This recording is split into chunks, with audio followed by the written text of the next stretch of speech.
Fenton-native John Waldmann was inspired to join the Navy while watching his older brother graduate basic training. He was disappointed and surprised when a Navy doctor disqualified him due to bad knees. Well, John believed his service dream was over at that point until a chance meeting with a recruiter who convinced him to give the Army a shot. Well, John completed basic training and then traveled the world serving. And 25 years later, he says enlisting in the Army is the best thing that's ever happened to him.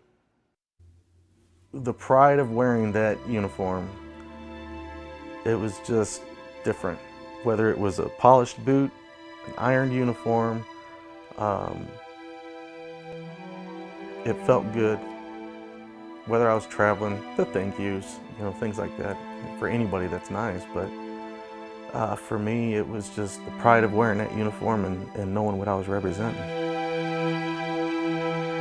John would eventually become a driver and loader in M1A1 tanks. He chose tank duty for a very practical reason. It had a $7,000 bonus. That was the highest at the time. I had a laundry list of things to go through, right. But being a 17, 18-year-old kid at the time and hearing $7,000 bonus, yeah, I'll do that. John's 8 years of active duty took him across the country and across the world. He says his most significant and impactful assignment was serving in Bosnia in 1996, at a time when that part of Europe had been ripped apart by war and ethnic cleansing. He rolled in as part of NATO's first peacekeeping forces in Operation Joint Endeavor. He found himself on the brink of armed confrontation on several occasions. It was me and my lieutenant, who only had a sidearm. I had my M16, and there were four Croatian guards, all with theirs on fire, as we're confronting them why these people weren't there, because what we were being told is that they were shot coming off the boat. Each side had a list of the people who committed crimes, or what they perceived to be crimes, and there were tensions and issues. So we had that happen both ways. John saw and heard heartbreaking stories in his 9-month deployment. He slept on cots and tents in both frigid and sweltering temperatures. But the heartfelt thanks he and his fellow soldiers received from locals made it worth it.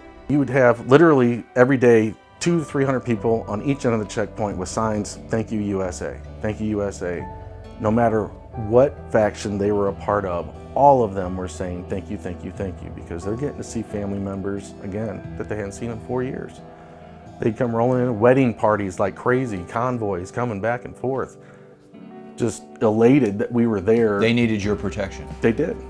And they got to come together and reunite and start life over.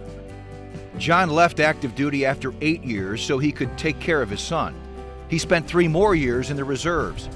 And he chose his current South St. Louis neighborhood because of its Bosnian immigrant population. I could walk out of my house and leave these doors open and I'd be fine. I'd have no concern. When I first moved in, they would call me. They all had my number. My cousin would come and go to the house while I was gone on training or something, because I was still in the reserves at the time. "Hey, there's this bald guy. Is he okay to be at your house?" They looked out for me, and it was as soon as they saw me walking out of here in my uniform. John's pride in his service history is unmistakable. In addition to his brother, his uncle also served. John says if any of his 3 children express interest in serving, he would encourage them to do so. We need you to help us tell the stories of those who have served our country. Go to KMOV.com and click on the Spotlight section on our homepage. You can see all of our stories there, and you can nominate a veteran whose story you'd like to see told. Now to Claire Kellett for an update on our Day of